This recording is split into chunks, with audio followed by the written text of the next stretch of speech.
الحمد للہ وکفا وسلام علی عبادہ الذین اصطفیٰ اما بعد۔ ہر عورت کو عام طور پر گھر کے لوگوں کے لیے کھانا پکانا پڑتا ہے، کبھی کبھی مہمان بھی آ جاتے ہیں، اور مہینے دو مہینے میں ایسا بھی ہوتا ہے کہ فیملی ممبرز کو انوائٹ کیا جاتا ہے تو اور بڑی پارٹی بن جاتی ہے جس میں کھانے کی مقدار بڑھ جاتی ہے۔ مگر زندگی میں کچھ ایونٹس ایسے بھی ہوتے ہیں کہ جن میں عورت کو باقاعدہ ایک بڑی پارٹی ارینج کرنی پڑتی ہے۔ مثال کے طور پر بچے کا عقیقہ، اس میں فیملی کے ممبرز بھی آتے ہیں اور فرینڈز بھی آتے ہیں، تو حلقہ بڑھ جاتا ہے۔ بچے نے قرآن مجید حفظ مکمل کیا، بچی عالمہ بن گئی۔ یہ جو جائز خوشیاں ہیں ان کو اگر ہم منائیں گے تو اس کا فائدہ یہ ہوگا کہ ناجائز خوشیوں کو منانے سے بچ جائیں گے، کیونکہ ہمیں جائز خوشیاں منانے کی عادت نہیں، اس لیے پھر ناجائز خوشیاں منانے کے بہانے بناتے ہیں۔ یہ بچے کی برتھ ڈے ہے، یہ فلاں ہے، ان چیزوں کی کیا ضرورت ہے؟ جائز خوشیوں کو اچھی طرح مناؤ اور اس پہ اجر بھی پاؤ۔ بچے کے قرآن مجید کا حفظ ہونا، علم مکمل ہونا، یہ جائز خوشیاں ہیں۔ اللہ تعالیٰ فرماتے ہیں فَبِذَلِكَ فَلْيَفْرَحُوا، کہ تم اس پہ خوش ہو جاؤ۔ تو حفظ کی خوشی قرآن سے ثابت ہے۔ ایسی خوشیوں کو منانا شرعاً بھی درست ہے، عرف میں بھی درست ہے، اور اس کا سب سے بڑا فائدہ کہ پھر ایسے لوگ غیر شرعی خوشیاں منانے سے بچ جاتے ہیں۔ تو بہرحال جب بڑی پارٹی ہوتی ہے تو اس کی ارینجمنٹ اور بھی زیادہ بڑی ہوتی ہے۔ اس وقت پھر عورتوں کو ایک ٹینشن ہوتی ہے کہ پارٹی کی ارینجمنٹ میں کوئی کمی نہ رہ جائے، کیونکہ کھانوں کا انتظام تو انہوں نے ہی کرنا ہوتا ہے۔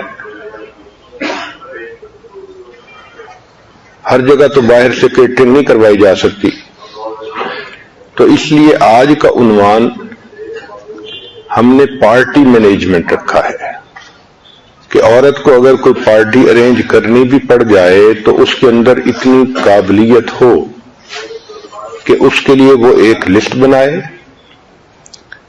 اور اس لسٹ کے ایک ایک آئٹم کو وہ کراس کرتی رہے کہ یہ کام بھی کر لیا، یہ بھی کر لیا، حتیٰ کہ جب اس کے پوائنٹ ٹو پوائنٹ سب کام کر لے تو پارٹی بہترین طریقے سے ہو جائے۔ تو گویا آج کا بیان پارٹی میڈ ایزی ہے۔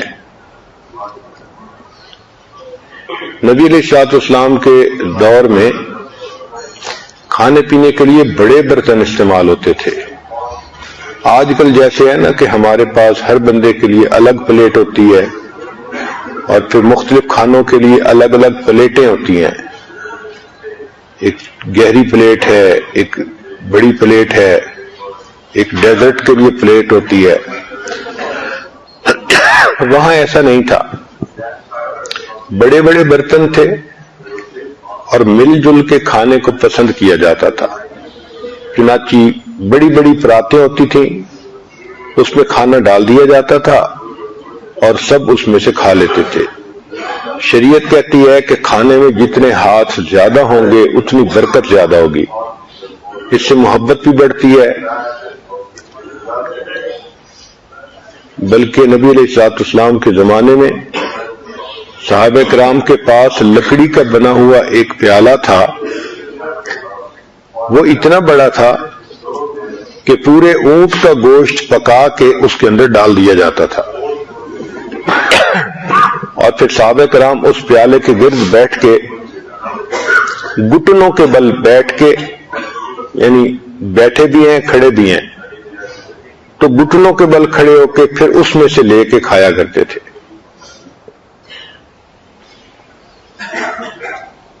غزوہ بدر میں جب نبی اسلام تشریف لے گئے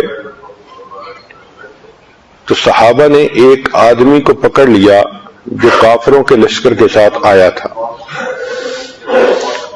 اور اس سے پوچھا کہ بتا بھائی یہ لوگ کتنے ہیں؟ وہ کبھی کچھ بتائے کبھی کچھ بتائے. مجھے اس وقت فگر تو مستحضر نہیں ہے کہ وہ کتنے سو کہتا تھا، لیکن وہ کبھی کچھ کہتا تھا کبھی کچھ کہتا تھا، تو پتہ نہیں چلتا تھا کہ کتنے ہیں.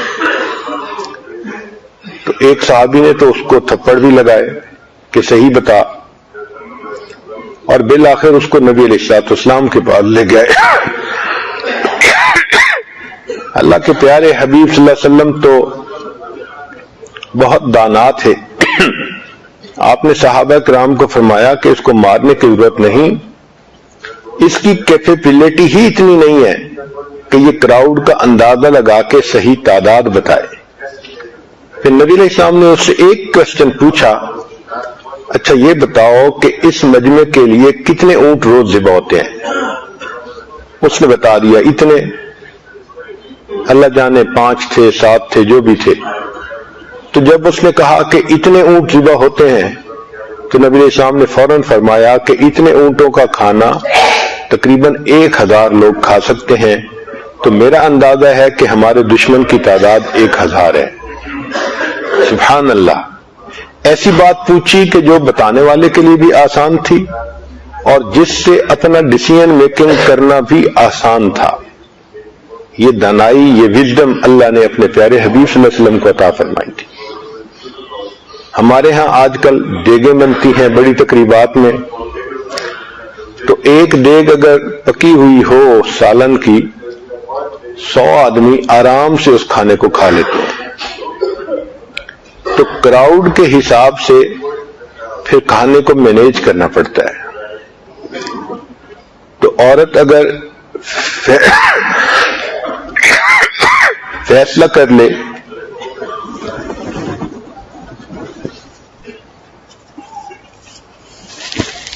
کہ ہم نے دعوت کرنی ہے، اس کے لیے کچھ سٹیپس ہیں